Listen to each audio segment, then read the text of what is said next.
Hello, everyone. Hello. Welcome back to the inn, which I haven't named yet, but one day I'll name it. But today we have Kalmia with us. Hello, everyone. I'm Kalmia. Would you like to give us a cheeky little introduction? My usual introduction is I am the cozy cottagecore owl VTuber. That's my short little intro. Hello, everyone.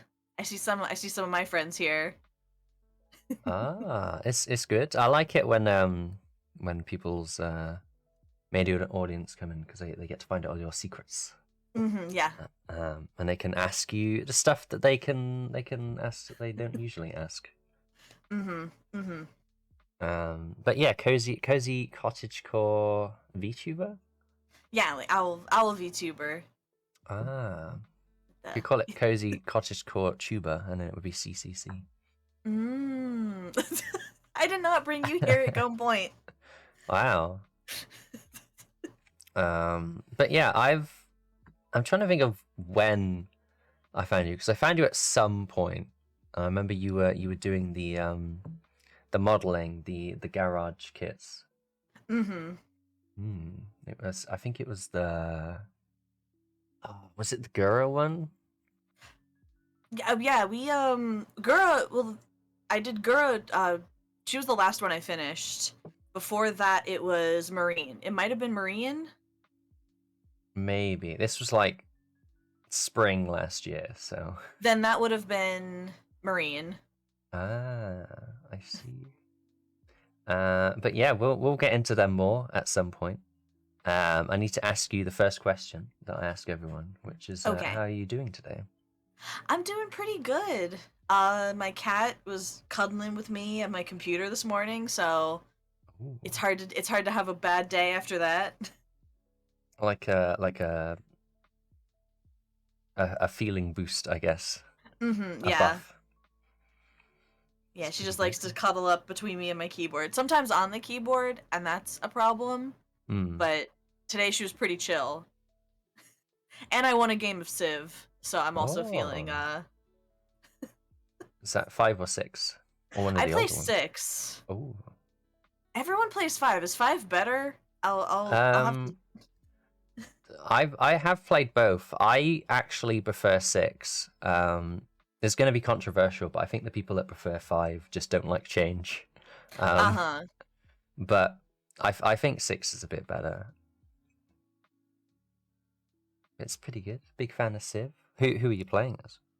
I'm trying to work my way up the difficulty curve. So I was trying out a coupe cultural victory. Ooh. Because the playstyle is so different with that leader. Do you have a strategy, or was it just make lots of genes and sell them across the world? The strategy is don't get surprise war declared on you. That's the only strategy I have. Usually I'm doing okay until someone decides to declare surprise war, and I'm like, oh no. Yeah, that's not ideal.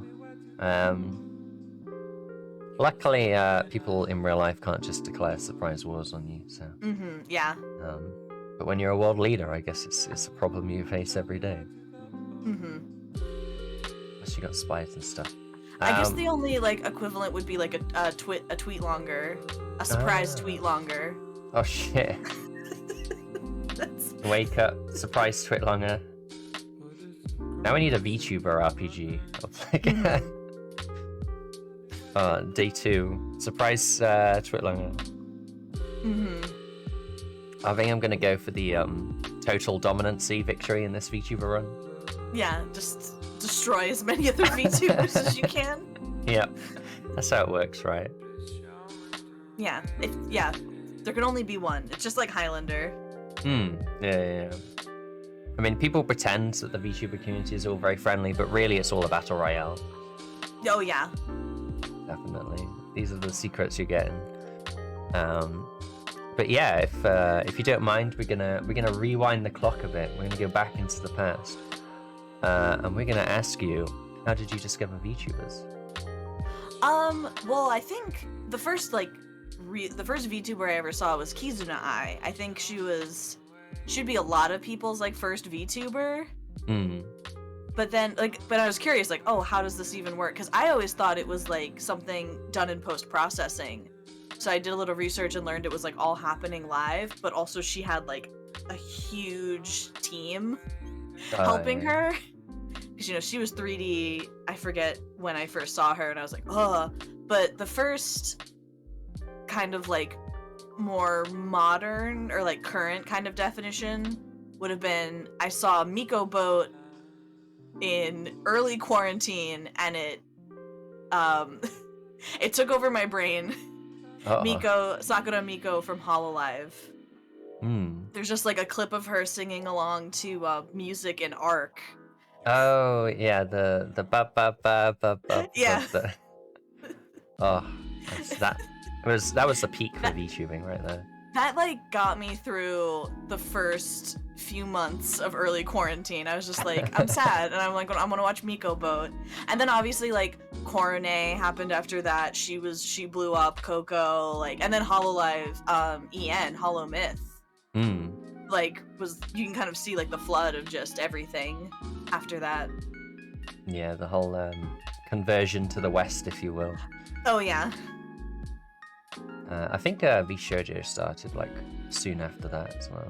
Yeah, I believe they were. I just looked this up just to get a timeline in my brain, but it was like Hollow Myth was like summer, and then VShojo was like November. They announced that was like when they officially announced it. But who knows how long things take behind the scenes. Oh yeah. I think it must have been harder for Hololive because I had to like set up everything, whereas I think with VShojo that was more of just like setting up a group and getting them together. Yeah. But they did it, and they got together. So what was it that caused you to start streaming? I thought about it, like I had been thinking about it a lot, like especially after Hololive EN, because like there's definitely there's a style to it in Japan, like they're very idle just because that's kind of how Japan is, and I'm like, well, I'm not like, I can't do that. I'm not a very like idly person, if that makes sense. It's like, okay, I can kind of sing, I can kind of like do chatting, but like seeing like hi Soki, seeing like Callie and Ame and all of them just be like different, like kind of they weren't quite like their Japanese coworkers, and I was like, oh, okay, like I could do this, like, oh, like that would seem really neat.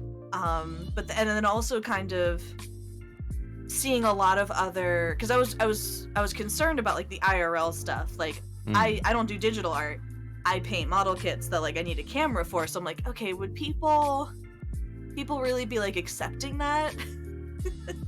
But there were some other VTubers that like I kind of met during the later part of 2020 where I was like, oh, like I could actually do this for garage kits.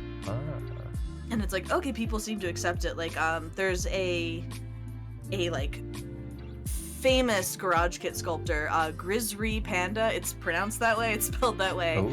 But she's been making garage kits for like over 10 years, and she has had some PVCs made out of her sculpts. Like she's legit, and like she got a VTuber avatar and started doing like Gunpla streams. And then another indie that I saw, Ichigo Lemonade, she did Gunpla bedazzling streams, which is the greatest thing I've ever seen. I've never heard of that before. Yeah, it's like she'll build a Gunpla, and then later she'll be like, all right, now I'm just gonna cover this in sequence. Hell yeah. Yeah, and it was like, okay, so like the IRL hand stuff doesn't really like bother people as much as I thought it would. Like some people are like very important about their immersion. Yeah. Yeah, so it's like, okay, and then a friend of mine, Tazzle, I don't know if you've heard of him. He debuted in February. Or January. He debuted in January. I don't know what time is. But he kind of talked to me and was like, I'm thinking about doing this. And I'm like, well, if I have a friend, like we kind of learned and we had each other to bounce off of with like, oh my God, how the heck do you find a model artist? How the heck do you do this in OBS? Like having a close friend that I've known for a few years. Like a buddy system. Yeah. I can go, full augmented reality like Onigiri. Her setup is insane. If you've seen those cooking streams, I've done a cooking stream like that. It's so much work. And the fact that she does one of those like weekly, I'm very curious like what her setup is, how big that table is, how many lights she has. It's probably a lot of planning that goes on behind the scenes, I suppose. Yeah. She got that. So you saw Summer Hololive, and then you saw the big Western takeover. Well, I guess it's not a takeover, but the introduction of the West. Yeah. And you started with a friend. Would you say, I think you mentioned some names, would you say any of them was like an inspiration to you, or you try to emulate them, or is it sort of an introduction? I'd say most of them were kind of like introductions. It's just kind of like, I don't know if like any one has like completely been like the full inspiration, but it's just kind of seeing bits and pieces of another one that I really liked, who really also inspired me, was Juniper, the Moth VTuber. Seeing like a complete indie, she makes her own model, does her own rig. Everything is like 100% hers. She is does like, it all on the laptop. Yeah, it's like she also just is like she doesn't care. She's like, I am 100% Moth mommy. And like I will do what I want. I'm like, okay, like that's really inspiring. Just seeing someone who is like so wholeheartedly doing what they want to do also was just kind of really inspiring. It is great to see people like that, because I think a lot of people feel like you sort of have to be in a big group to make it big. Yeah. But we're starting to see a lot of people that are like, well, you don't have to, you can just do what you want. I think Snuffy is like a good example as well. Oh yeah. But yeah, there's a lot going on. So you definitely wanted to do the sort of garage kits as your like early streams. That was like one of your main things you wanted to do, right? Yeah, that was definitely one of the main things that I wanted to do. And I was like, okay, how the heck do I do this? The kind of thing. How was the setup like for that in the early days? It was, I had done YouTube videos before. I tried to do YouTube videos, so I had like some idea of like, I had like a camera arm and stuff like that, but it was more learning about just like, I had to learn about capture cards and and stuff like that, and getting all of that worked up. And like it also just cost a lot of money and equipment. Like I feel bad. People are like, oh, like what do I need? And I'm like, well, here's everything I bought. And sorry. It's a lot. It's like, hey, I'm gonna do this. Oh, you need this and this and this. It's a lot. Definitely a lot. So how did you come up with your owl idea, your owl persona? That one, I knew I wanted to do something like cottagecore. That was like the first idea. I was like, okay, I'm gonna be a VTuber.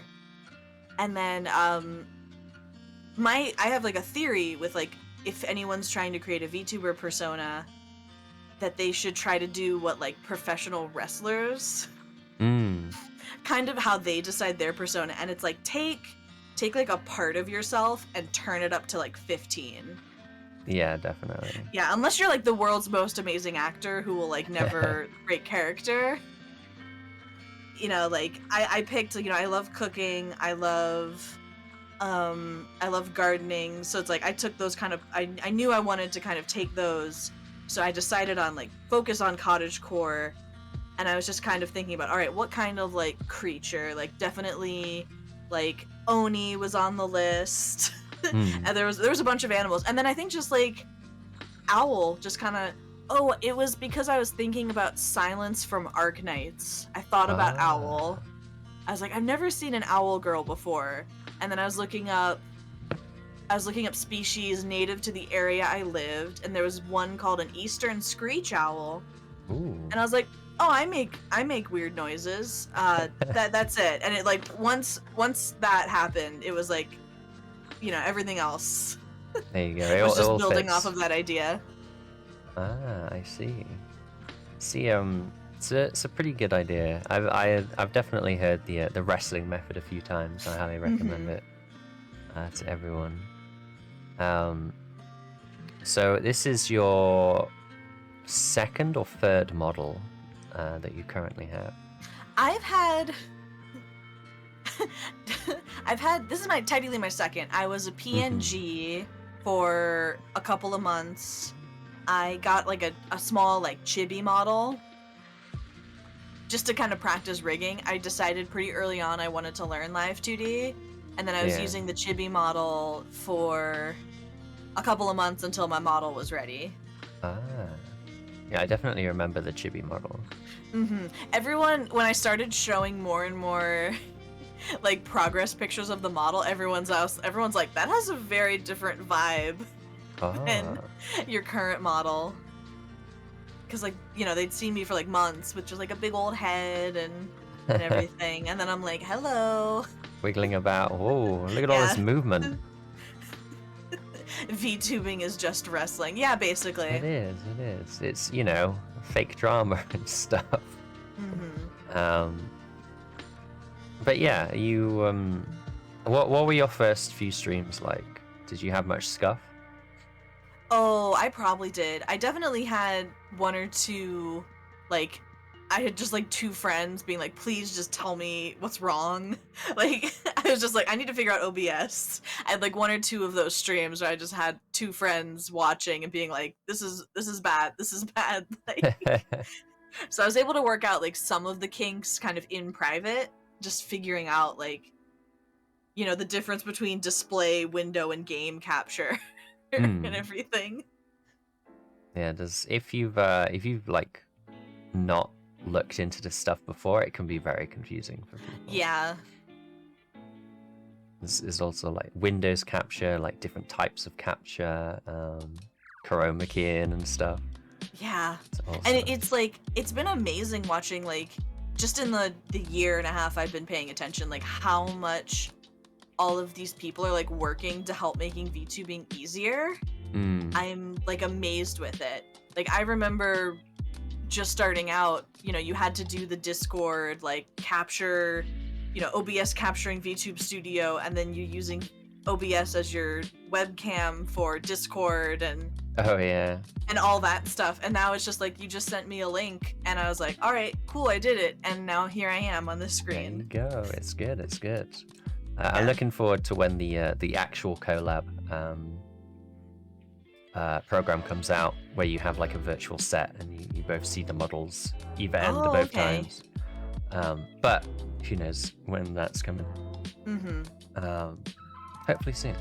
But yeah, I think VTubing is definitely it's a new genre, like a few years old, so we're definitely still seeing everything get optimized and stuff. Yeah, it's like, it's new and people are working so hard just for fun to make things that like are neat. Which I find really, really interesting. And I'm like obviously grateful for. Yeah, a lot of people making little programs like the tits program, which is oh my gosh, I've had so much fun with that. Just stuff being thrown at you, because it was only 3D VTubers for a while, and now the 2D can join in. It's perfect. We need more of this stuff. Yeah, you really just need to innovate more ways for chat to bully you. That's how to truly embrace that's how to improve VTubing as a whole. There you go, chat. There's your excuse. Go bully. Go bully. But yeah. So you started off with the whole garage kits and stuff.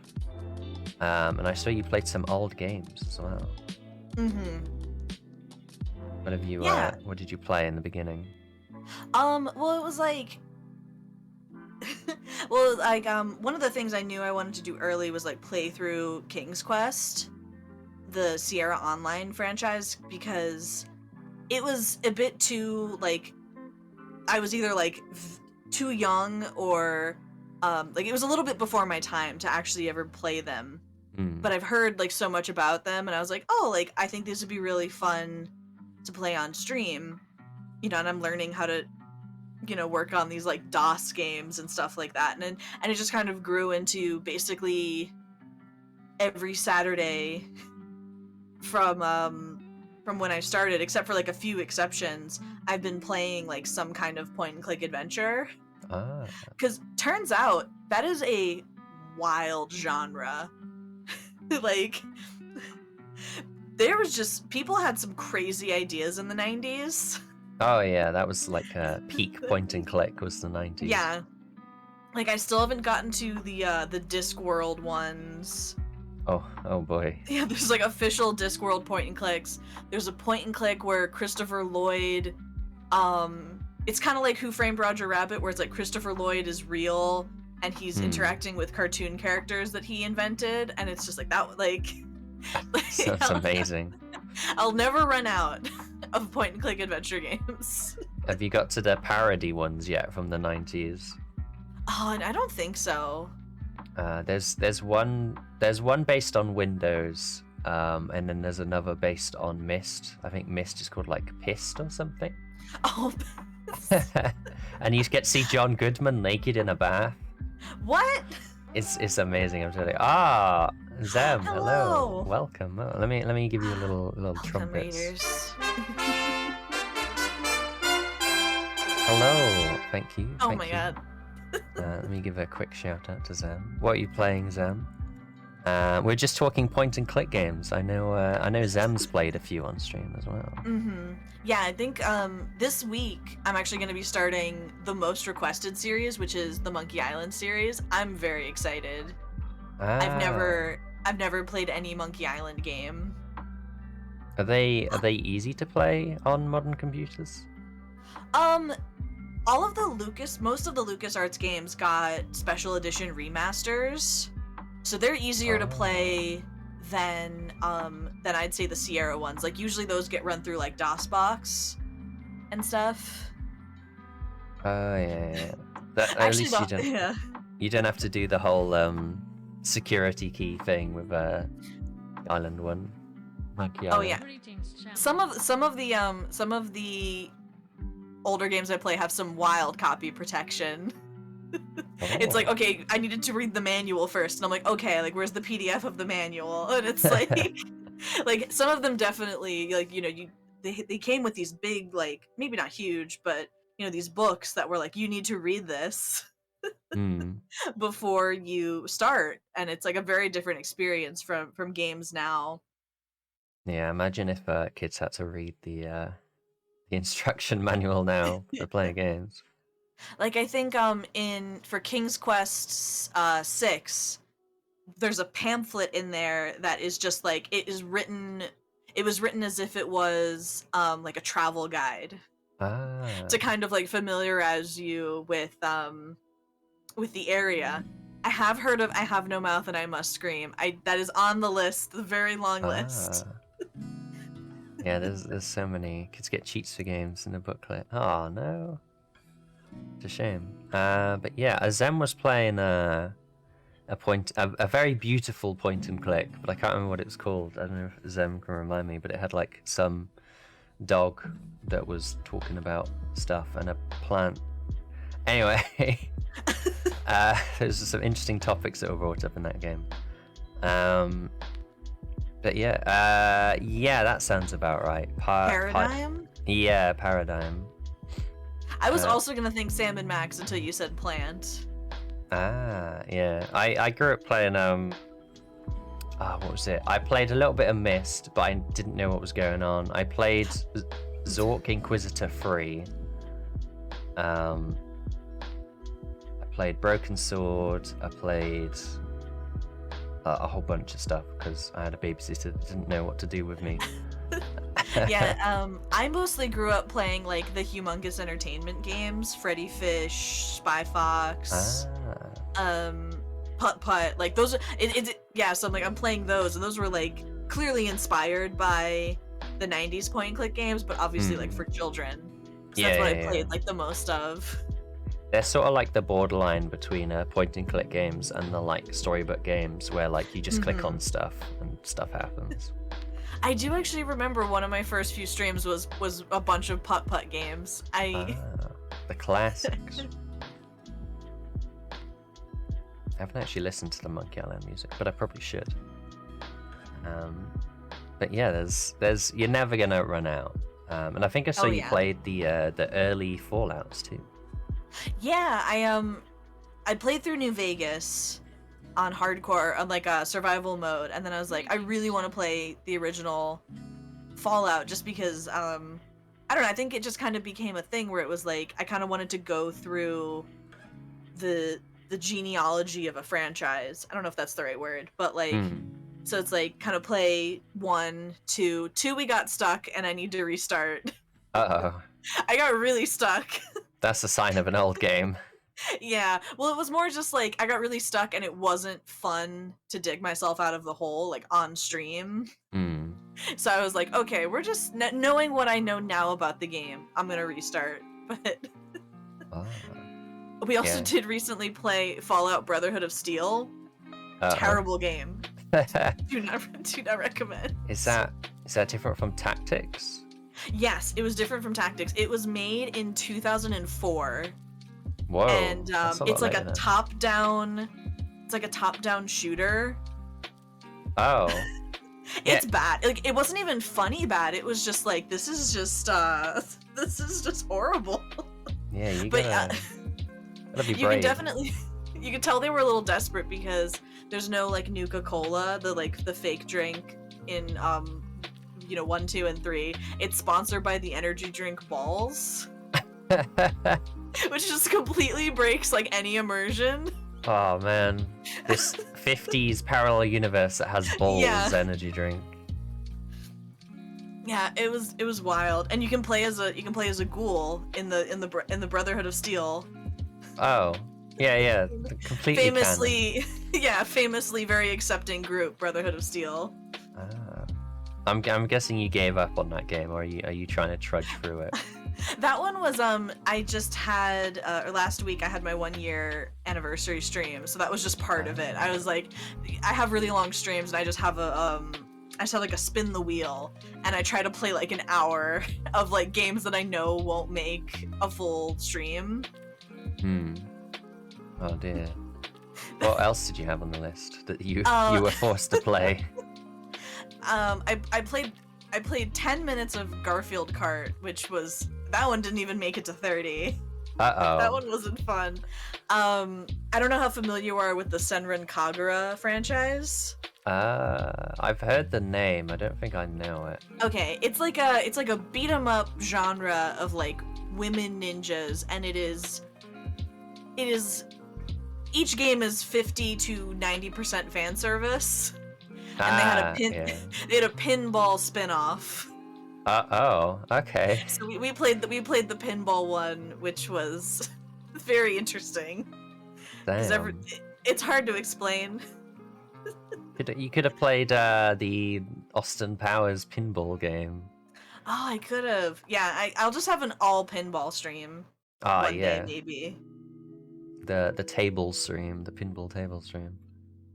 I was about to say, when you say female ninjas, how much of it is just TNA?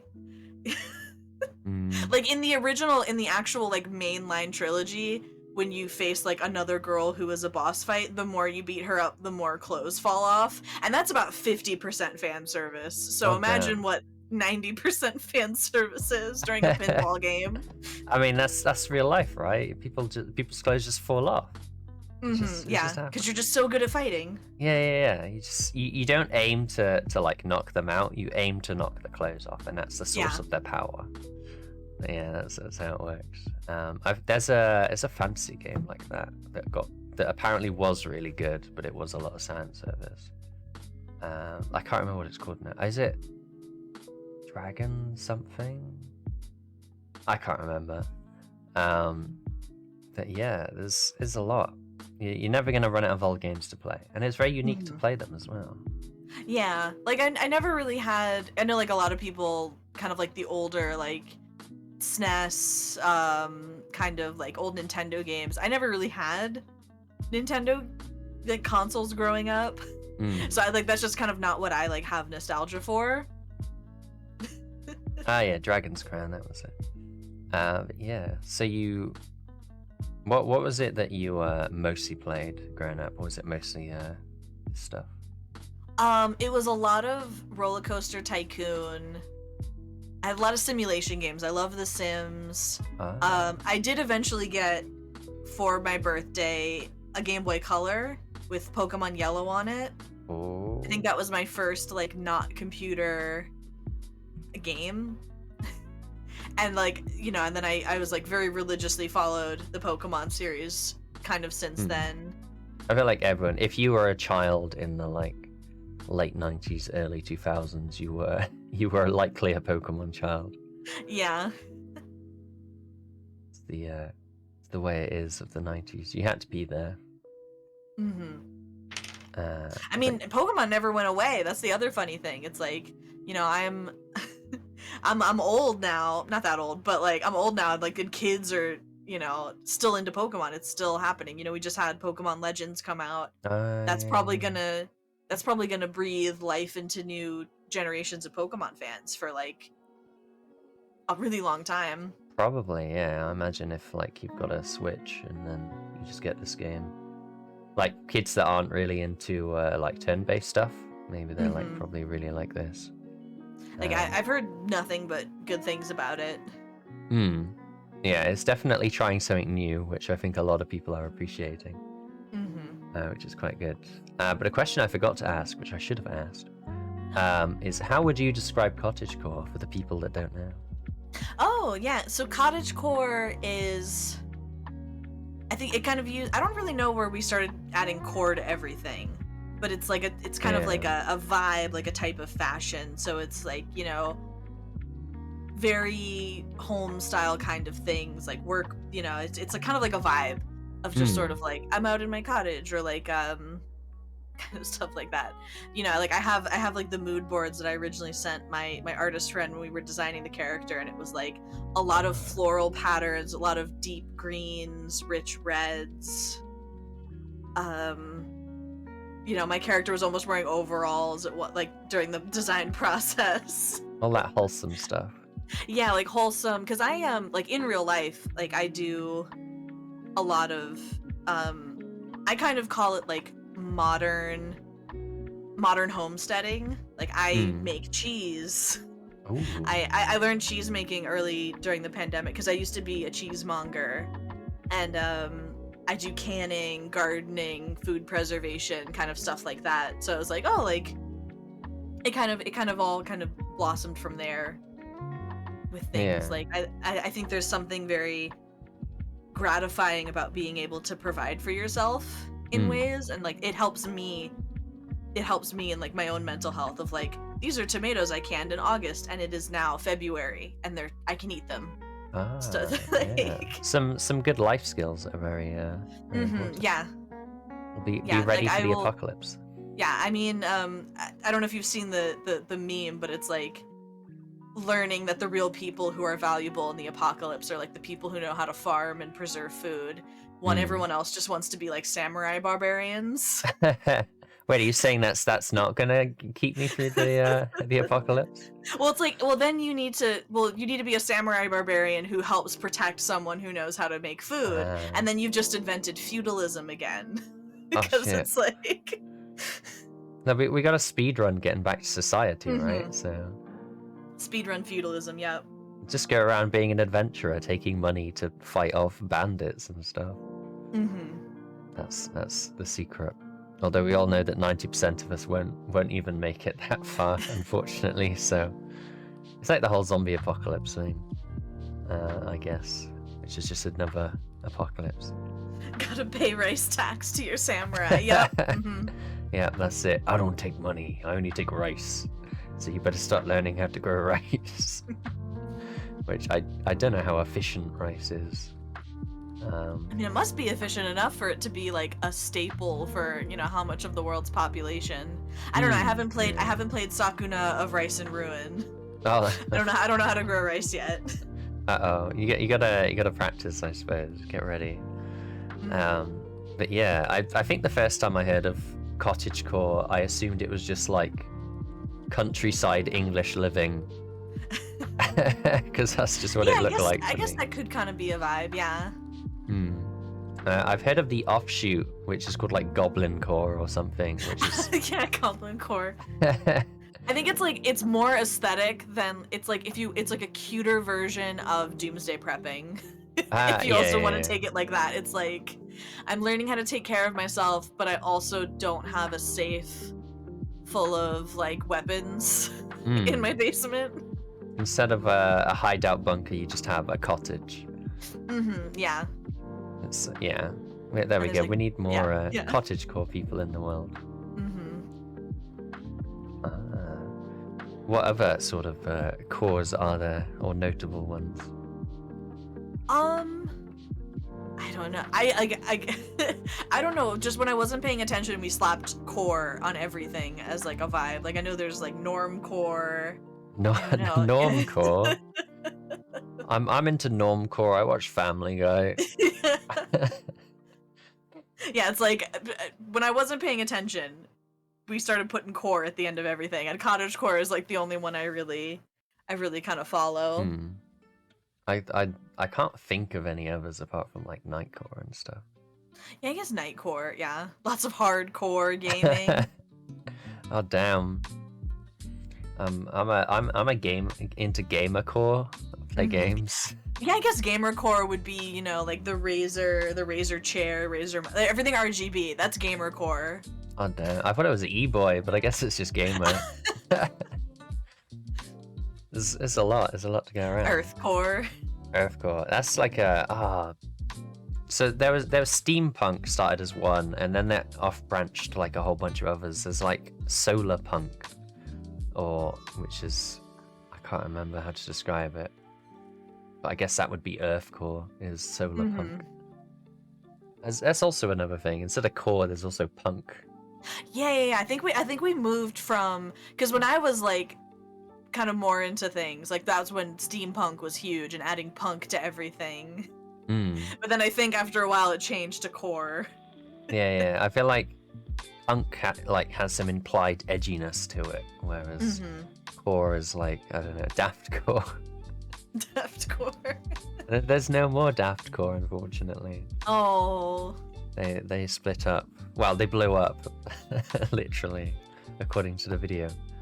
But yeah, we've you've been going for a year now, or just over a year. What are some of your fondest memories? I think that just like being able to make friends, and it's like it kind of blows my mind that I have people who, you know, like I entertain a couple times a week people, and I'm like, oh, like that's very like it's you know, your brain kind of can make you feel weird about like numbers, but kind of coming back and it's like, you know, I recognize Soki and Og and stuff like that, like some of the people in chat, and it's like, oh, like it kind of amazes me that I entertain people regularly. You are now like, an entertainer. Definitely, yeah. It's kind of hard to think about sometimes, but I don't know. I guess there's all different analogies you could use for it.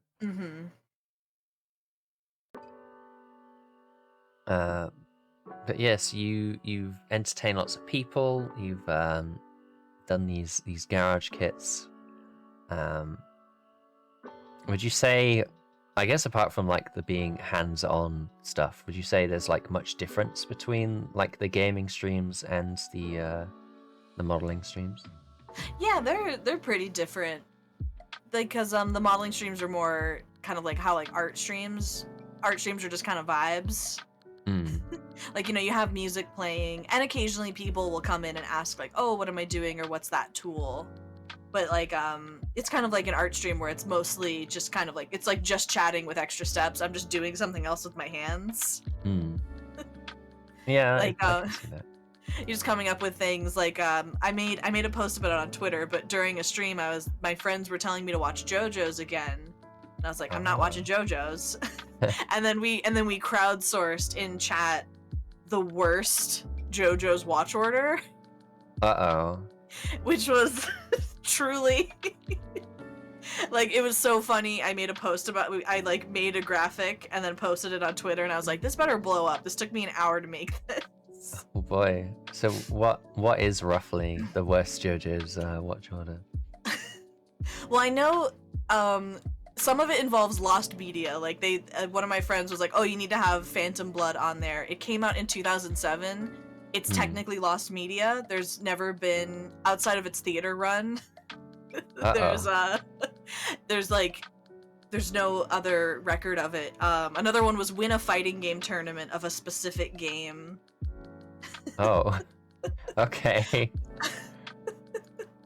I didn't realize how deep JoJo's went. JoJo's is like, my friends kept telling me things to add to it, and I'm like how much, this is a series that's been going on for 30, almost 40 years. So it's kind of amazing. One of them was because before the current series came out, there was an OVA of the first part of the OVA was actually the second part of Stardust Crusaders. Oh. And then several years later they came out with the first part, so I said, oh, you have to watch these OVAs but in release order. So you have to watch part 2 first and then part 1. just as the creators intended. Yes, exactly. Oh, some JoJo's. I don't understand JoJo. I mean, I've seen like some of the first season, which I'm not even sure if it is the first season anymore. It is, yeah. Like the first 2 seasons, from what I've heard, like my friends talk about it a lot, so I just know this through listening to them. But like Stardust Crusaders Part 3, that's the one that that's where Stan started and stuff like that. I think that's when it really blew up. Or kind of started. It's a lot. I have to take a break. It's a lot between some JoJo's. What are some other animes that you're a big fan of? Ooh, I guess like the kind of the ones that first really got me into anime were like the original run of Fruits Basket, Azumanga Daioh. Those were like some of my first ones that I watched, and like currently some of my ones that I'm rewatching Spice and Wolf again. It's a very comfy anime. It's an economics lesson disguised as a very comfy anime, actually. I mean, that's what you want ideally, right? Secret education. Yeah. I mean, it's teaching me about because sometimes I'm like, wait, this is just how NFTs work. We're doing a short, but it's about Pepper. You gotta own the pepper, but you don't actually own the pepper. Yeah, or it's like oh, they're making a short and other things, and it's like, yeah, Princess Principal I watched recently. I really recommend that anime. And I like just seeing that. It's like an alternate universe thing where these girls are spies. It's it's like alternate universe. It's like a little steampunky, but not too steampunk. Like the aesthetic's really cool, and they're just these very elite spies, and there's a little bit of worldly intrigue and stuff like that. And there's apparently supposed to be a 3rd season. It's been 4 years since they teased it, and we're like, all right, I need more. Are we sure it's definitely not Totally Spies? Totally Spies. It's a bit different than Totally Spies, but I highly recommend it. It's very good. Very good intrigue, good fight scenes. I have to add it to the ever-growing list of animes to watch. There's so many. I don't know how people keep up. Yeah, I go through phases where I barely watch anime, and when I do watch anime, right now, just to kind of have it, I'm rewatching I rewatched the first part of Naruto. I'm in the beginning of Shippuden. Oh, because I can watch that and like do other things. Like I can paint and stuff. So I'm like rewatching the series. I never finished it, but so I'm like, okay. there is a lot from what I've heard. Yeah, there's 500 episodes of Shippuden, Oh, which is a little crazy. So there's some filler, but I'll have to see if I actually want to watch that. I mean, is it an anime if there isn't any filler? Yeah.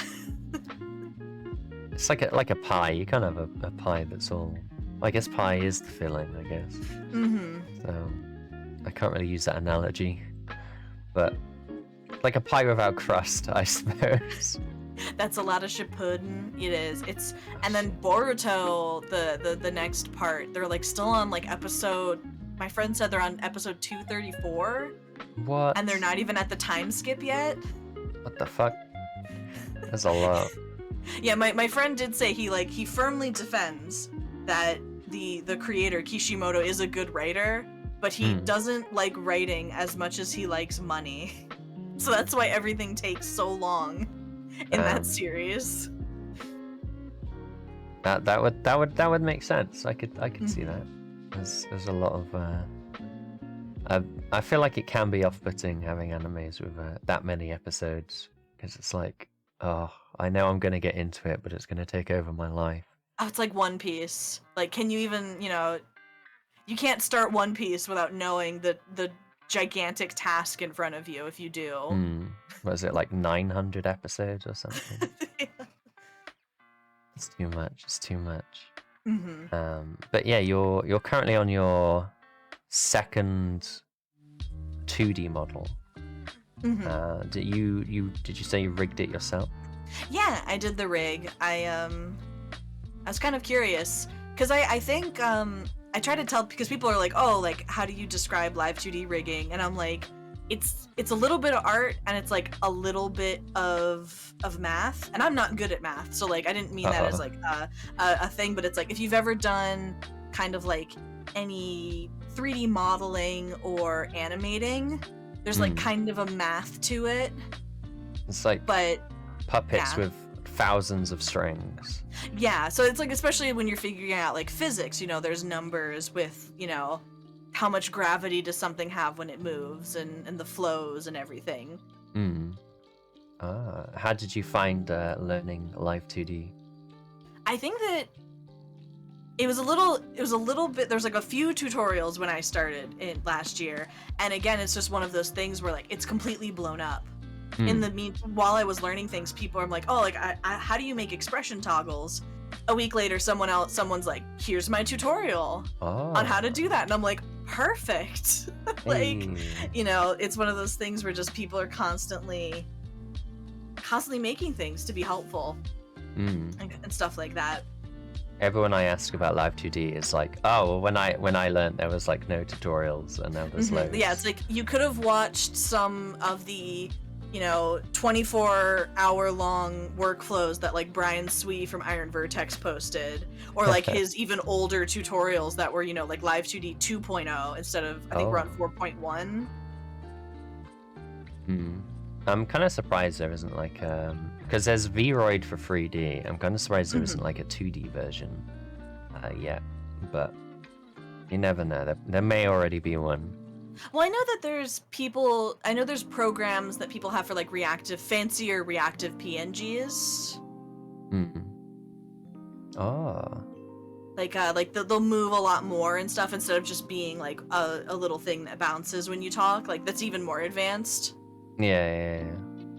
I think they're pretty good, especially if you don't have a very good processor or PC. Because trying to play the games and VTubing is quite hard. Yeah. But yeah, so we've spoken about your past and your recent present, I suppose. What about plans for the future? Ooh, I do have a second outfit in the works. We're in like the very, very early stages, because like everything kind of takes like months with like VTubing, especially like if you don't make all of your own stuff. But yeah, it's like second outfit is in the works and stuff like that. So But I'm trying to take it a little easy. Like I just recently, like at the start of the year, I had to get all new emotes. I got emotes all filled, new overlays, all that kind of stuff. So I'm gonna take it easy now. Slow down a bit. I'm not looking at any, I keep seeing people with 3D commissions open. I'm like, nope, don't look. Don't do it. Don't do it. It's a trap. I guess that's why big VTubers seem to always have models coming out or debuting. Oh my gosh, yeah. They're like, oh hey, here's my 3D model, and I'm upload it. Oh, here's 2 outfits for my 2D model. Yeah, I can't even imagine all the stuff that they have in the works and everything. I imagine they have people that are in contact with the model makers, right? But yeah, if you're I think more so 3D, but 2D as well. If you rig or you make models, there's infinite supply of people. Yeah. So many. Definitely 3D. I feel like 3D can charge as much as they want because yeah, there's just so much. Well, I know that before Live 2D really got big, 3D VTubing was the main form of it. And then obviously Live 2D really blew up because I think it's a little more accessible. But I think now that Live 2D is really big, I think we're going to see an even bigger boom with 3D. I think people are going to go even harder with their 3D models. I think people are starting to learn how to make the 3D look a bit more 2D and have the best of both. Oh yeah. I think that's what you want ideally, because then you have all the motions and the expressions of 3D from the iPhone capture with all the nice looking prettiness of 2D. But that's the future of YouTubing we're entering probably. And now we got live hand tracking with Live 2D and everything. It's crazy. Soon they'll have all sorts of tracking. They'll have breath tracking. Well, I know that the VTube Studio people have teased body tracking. They've got some people are working on it, but who knows? Yeah, I think VTube Studio is I think it started off with one guy and now it's just a small team. Imagine if they got big backing. That would be wild. But yeah, so you've got a new outfit coming. Sneeze tracking. That's the real future. Yeah. For the sneeze clippers, yeah. It'll just ping all the clippers and it'll just send them a clip automatically. We got one. I got a live one. There we go. Capturing them. Although some people have got in trouble for that. Because technically as if you're as an affiliate, you technically have an agreement to not release any of your stream for 24 hours. So oh yeah. There are clippers that will snipe clips before the stream's even clover and upload it. Ooh, wow. But yeah, be careful, clippers. Don't do that. Ideally, give them a chance. But yeah, what about content plans, games or stuff? I did mention that we're doing the Monkey Island series. I'm starting with The Secret of Monkey Island on Saturday. Oh. And I definitely want to play. I think once we finish Dragon Age 2, I'm gonna go through the Mass Effect Legendary Edition. I haven't played that yet, but I've heard good things, and I might try to play that series on the hardest difficulty. I think I can. Mass Effect 1 might be rough. I don't know if I would recommend it, but if that's what you're into, go for it. I got halfway through Mass Effect 3 on an insanity difficulty, and then I just kind of fell off. I was just I'm bored. Yeah, I feel like difficulty is a hard thing to make fun, because usually they just turn everyone into bullet sponges, which is not fun. But yeah, I actually prefer the gameplay of 1 compared to 2 and 3. Well, I was able to do. I had to show how gamer I was. I did Dragon Age Origins on hard, not Nightmare, because I wasn't too crazy. But I was I know how to play games, so I played it on hard. Yeah. But 2, we're just playing on normal. I don't need that game to last any longer than it does. Oh yeah. 2 is interesting, but not gameplay wise. And I feel like that's just BioWare games, right? Mm-hmm. Really good worlds, really good stories, really good characters, but the gameplay is a bit Dragon lacking. Age, Dragon Age 2, they had a year to make it. Oh, yeah. And the writing is actually very good. But some stuff definitely happened. Yeah. Have you got to the underground bit? I can't remember. We just finished the Deep Roads and we're starting on Act 2. Yeah, I think the different acts is probably the most interesting part of Dragon Age 2. That you have the stuff. But yeah, we are gonna have. We've been gone for an hour, so I think we'll have a short break. Yeah, I'll be right back. Sorry. Hi, Goulash. Hello.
Hello, we're back for round 2.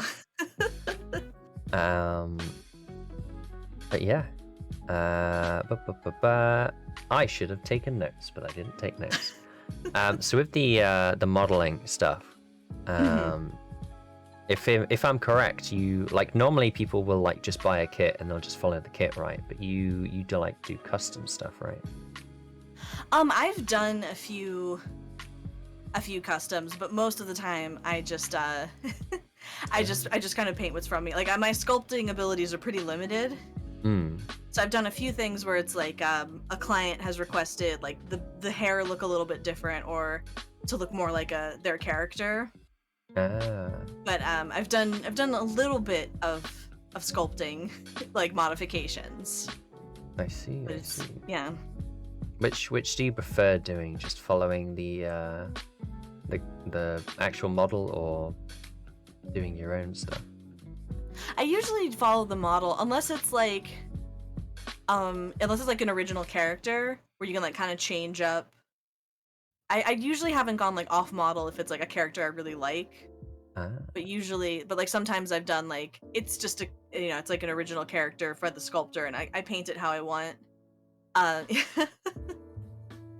Sounds pretty good. Uh, a little a little bit who says I did not make the Gurandendo from scratch. That again had sculpted modifications. yeah. Sculpted Modifications is going to go down as a something. Put that on a t-shirt or a mug. Sculpted Modifications. But would you model your own model, if that makes sense? Model yourself. I've never done one. I've never done like any sculpting completely from scratch. So I don't know. Like it's really not. It's not my forte. So I if anything was like pretty close, maybe I try it. Because there's one of the other things I've heard. It's one of the other terms is called like a kit bash. I have things in my backlog where it's like you take parts from multiple garage kits, and it's like, okay, this has the hair that I want, this has the clothes that I want, and you kind of combine them. You know, you try to find the similar scale and stuff like that. I've done a little bit of the whole Warhammer thing, so that's like very very tiny people scale.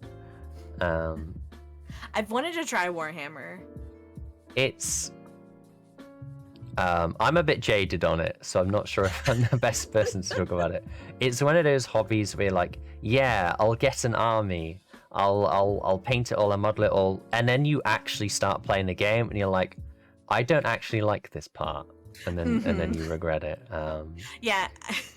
People have recommended I just get like kind of unofficial, but like the Warhammer kind of style minis that aren't like part of an army kind of stuff. I think I've done it a few times where I got a model for like a D&D character. I think that was the most fun, where it's like, yes, I've done one model, now I don't have to make 200 more of them.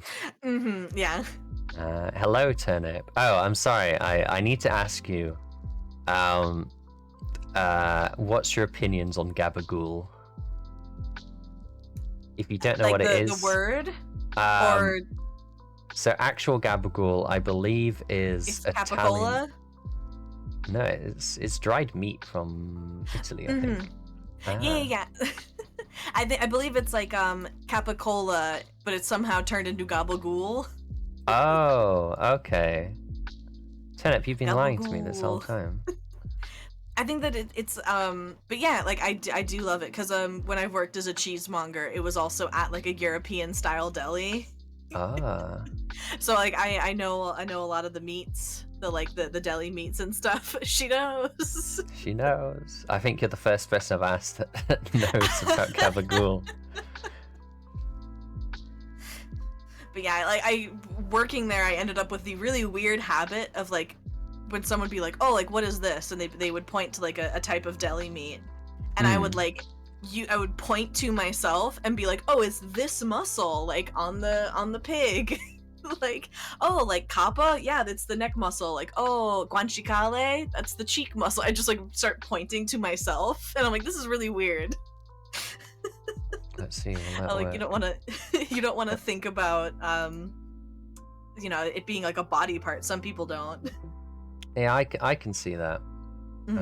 It's like, yeah, I'll eat meat, but I don't want it like looking at me as I do so.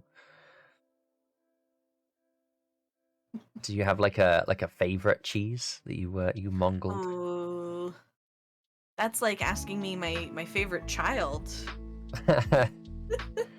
I definitely think you can't go wrong with like a really aged Gouda, like when they're orange and they're crumbly.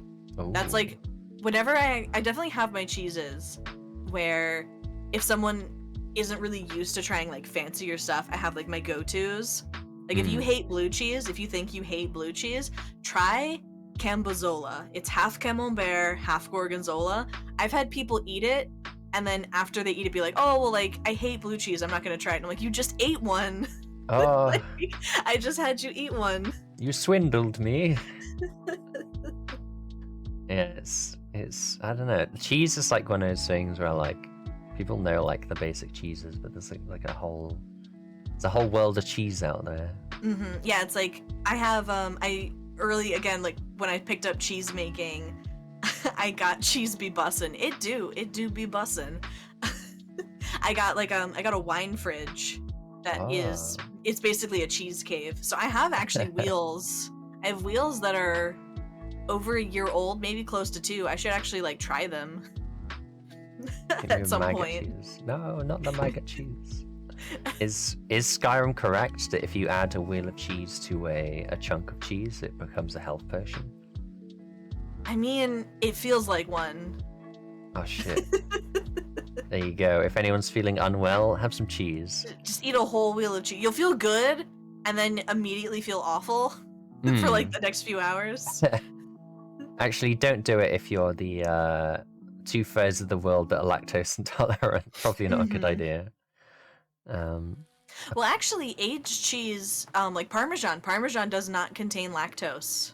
Oh. Like the aged cheeses don't have it. So if you ever, if you are lactose intolerant, you can have Parmesan. There we go. Learning something new. I get most of my cheese from pizza. Gotta spread the cheese facts. Cheese facts. That's what people come here for. People came here for the modeling advice, and they're staying for the cheese facts. There we go. Maybe you should do like an educational stream on cheese. I've thought about doing a cheese making stream. It's so slow. Like the cheese, like I could probably do like the quickest cheeses are like obviously like mozzarella. That can be done in about like 30 minutes, but I don't actually like making it. Oh. But a lot of cheeses are like, all right, you heat it up to 82 degrees and then you wait an hour. So it's like they're not the most exciting. Yeah, it's very slow process. I guess you could just like do a part of making it, and then the rest of the stream you just have like a PowerPoint presentation on cheeses. On cheese. Like I think I could try to make halloumi. I don't know if you've ever heard of that cheese. That one's a little quicker. Yeah, fried halloumi is quite popular over here. So good. I usually order a lot of it whenever I go out. Probably not good for me, but it is what it is. Halloumi is tasty. It's the best. Squeaky cheese. A lot of people call it. It is squeaky, yeah. But it's like, it's, you know, I think another thing that just kind of traces back to the homesteading is like learning just food preservation is such a fascinating thing to me. Like, because people are like, wow, how did people even think to like do this to milk to create cheese? And it's like, well, when you know, you spend, you know, forever raising a cow and forever waiting for it to produce milk, and you get that milk, you want it to last longer than a day, you're gonna figure out some wild stuff to make that last longer. So so like just food preservation to me is so fascinating because it's, you know, thousands of years, thousands of years, and then it stopped becoming a big thing like what, 100 years ago, and now it's just all processed foods and stuff. Which I guess is good. But if you want to transfer to cheese talk, I will talk about cheese for a really long time. I mean, that's fine with me. That's a fascinating thing between European and American cheeses is when we had the Industrial Revolution in America, we got rid of a lot of the artisanal ways of making things, and now you have all of these new people who are trying to have dairy farms and stuff like that. Like in America, we're doing like crazy stuff with cheese, and it's actually very fascinating. Oh shit. But you know, in Europe, you have these places who have just been like, oh, we've been making this one cheese the same way for hundreds of like decades to hundreds of years. They've survived world wars. Yeah. Like, so it's very fascinating. Like in Europe, they're just like, if it ain't broke, don't fix it. And in America, we're like, there's no rules. It's cheese anarchy over there in America. It's cheese anarchy. Oh, wait, over here, I don't know what you actually call it over there, but over here we have American cheese, which is just the singles in packets. The craft singles. Yeah, we have those are literally labeled American cheese over here, so... We have other cheeses, I swear. Yeah. You need to come over, do a cheese convention, show off the chaotic cheeses that you've been making. I even know of like some drama in the cheese world. If we want Cheese Corner to be like, because I think it was 2019 at the World Cheese Showcase, an American cheese won, and it was like this whole hullabaloo because they're like, oh my god. an American cheese one, and it was a blue cheese. Oh my god. What is So the it world was coming like, to? but I thankfully when it kind of won, I actually worked for a woman who was really passionate about cheese, and she was able to get us part of a wheel so we could try it and run it as a special, because it's a blue Shit. cheese covered in grape leaves and that are soaked in pear brandy. It was phenomenal. If anyone here has access, can find a slice of Rogue River Blue, it is 100% worth it. Oh shit! There you go. Getting the cheese law now as well. Yeah. Yeah, we need to have more of this stuff.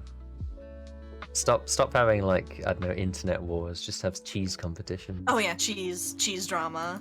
Cheese drama. Is there any other cheese drama recently? That's the biggest thing I know, because it was like it was just like Rogue River Blue was like the cheese that was like impossible to get. It's probably still impossible to get. Cheese drama Tuesdays. Get the really hyped up. What was it called? What was the YouTube drama alert? Oh shit! Like, hey guys, do. We've got the top lowdown on cheese. Yeah, broke is VTuber drama. Woke is cheese drama. There we go. Get out of here with your, like, I don't know, YouTuber stuff. I only care about what the French and the Italians are fighting over. Blue cheese legally classified as green cheese due to something behind the scenes. I don't know if that would actually happen. But yeah, there's a lot to go on. But yeah, we've spoken a lot about your VTubing. But now let's find about you off stream. The illegal stuff, the law breaking, immersion breaking. All right, immersion's broken. Oh shit! You have a life outside of VTubing. But yeah, I guess the easiest question to start off with is what have you been playing off stream? A lot of Civ. That's like that's the game that just makes my brain go burr. Like, I just hit next turn and things happen. Oh yeah. The next turn button is terrible for sleep. Oh yeah, it is terrible. I've like had to start playing on quicker playthroughs because it just like the standard playthrough just destroys me. Oh yeah. Do a marathon game. The whole quad time thing. Yeah, I kind of keep like the games that I really play. You play Civ without me. You don't want to play Civ with me. Like one game I love that I will probably never stream is Oxygen Not Included. I highly recommend it. It's a game that I love. I'm not smart enough to really play it. Let's see how many hours. I have 227 hours. I still have no idea how to make petroleum. Oh. So it's like I'm not good at it. I love that game, but I'm not good at it. Still in the rock ages or the early days. I usually like restart because like survival mode is rough. But so I usually will restart if I don't feel like I know what I'm doing. I suppose that's the best way to learn a game, right? It's just learn what you're doing, restart, keep going that way. That's me trying to reunite the Roman Empire. I guess all of those like big strategy games are like that, I suppose. It's a shame you can't really stream them because they're not really entertaining to watch. Yeah, unless you're like are incredibly high skilled and can like explain everything, they're so hard to stream. I made that mistake of streaming a Total War game, and not great. I might try the new Warhammer 3 when that comes out. But I'm very excited.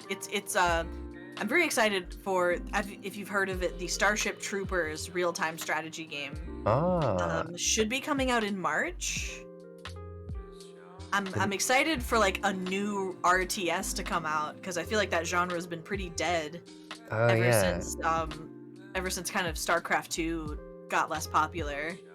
Yeah, it's sort of like, it's this genre that you can only really do on PC, and I guess it's just like I don't know.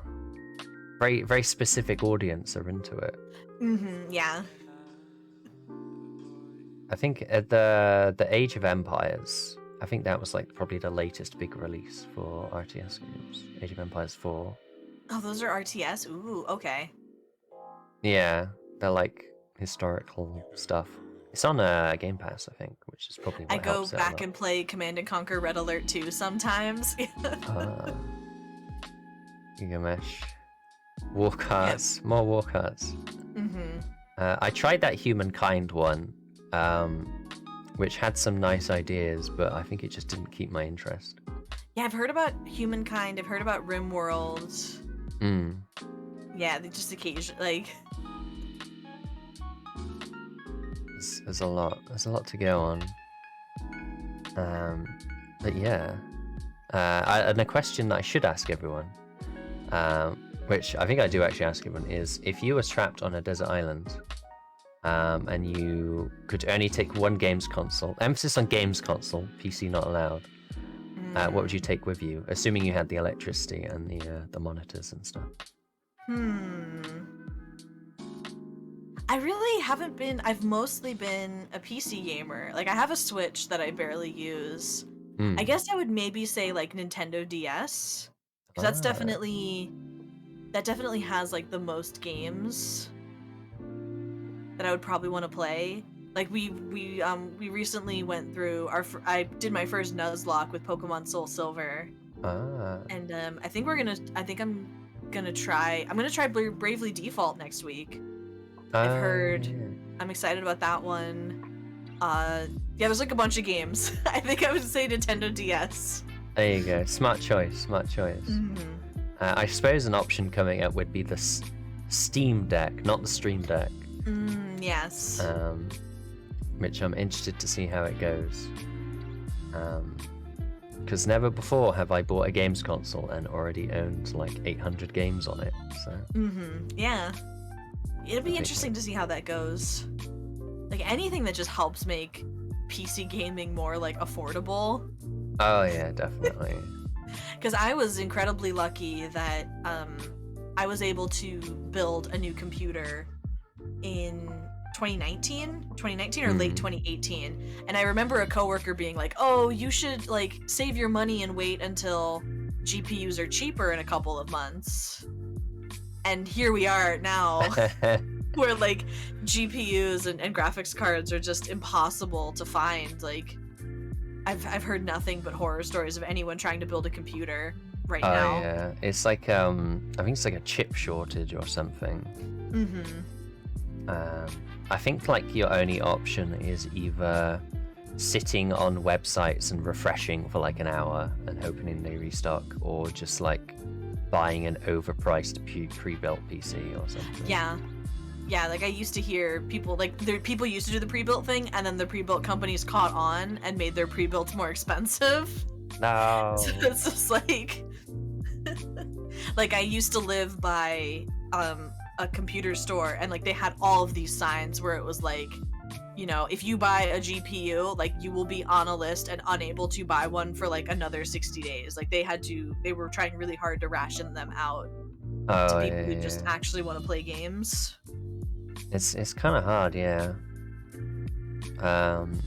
It probably doesn't help with the whole Bitcoin mining stuff. Oh yeah. There was that image of one that got flooded, and there's like a whole pile of like the latest graphics cards just in a pile outside. It's like that's like 400 people that could have had a gaming PC. Yeah. Very sad. Ugh.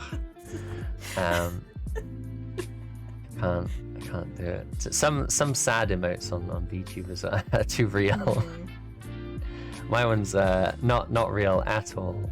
I've just got this one, which is but yeah, I do have a list, but I keep forgetting to look at it. What would be your top tips for people just starting out VTubing? I definitely think, aside from the kind of like the wrestling kind of advice we talked about earlier, where it's like, pick something about yourself that you want to exaggerate, Mm-hmm. and I think that helps create a character that is larger than life. Because I think that's another thing that VTubing helps is like, if I start like if I had a face cam on and I was like panicking, it looks a lot. There's something about it being put through like an anime girl that just makes it like you can be over heightened and you can be a little crazier. And I think another thing is just, make what you want to make. I think that like the big initial boom has kind of passed us. I don't think VTubing at all is like on a downturn. I think it is. We have yet to see the peak of VTubing, and I think that find your niche, find what you want to do. As long as it's not garage kits and point and click adventure games. Anything other than that, do what you want to do, and kind of and make it. I think that like the niche stuff is gonna get even bigger. Like don't just flat out copy the big tubers. You need to make yourself stand out. But there's all sorts of content people can do. No goulash. no garage kit streams. Don't do it. That business has mafias protecting it. Don't step on that territory. They're ruthless. Those garage kit streamers are ruthless. Oh yeah. Hawk VTuber text-based adventure games. No. Oh no. Don't hawks eat owls? I'm not sure. I'm guessing not, right? Ugh. Yeah, I definitely think that, because there definitely was that boom where just being a VTuber got you like a lot of traction, and I think now that there's so many, I think that now it's more about kind of finding your spot in the community. Definitely. Try not to focus too much on numbers as well. As long as you have more than like, I think it's like 2 viewers, you are doing better than like 80% of Twitch. So don't let it. Don't focus too much on looking up. Make sure to look down every now and then. See where you're and another are. thing is like you kind of see these like overnight successes for people, and you don't know what they've been doing behind the scenes. I think it's really easy to see someone who they just made a Twitter, they just posted a model reveal, and you see hundreds or thousands of likes, and like you don't know what they've been doing behind the scenes. I think that's another thing with VTubing is and streaming in general is there's so much work that goes into anything.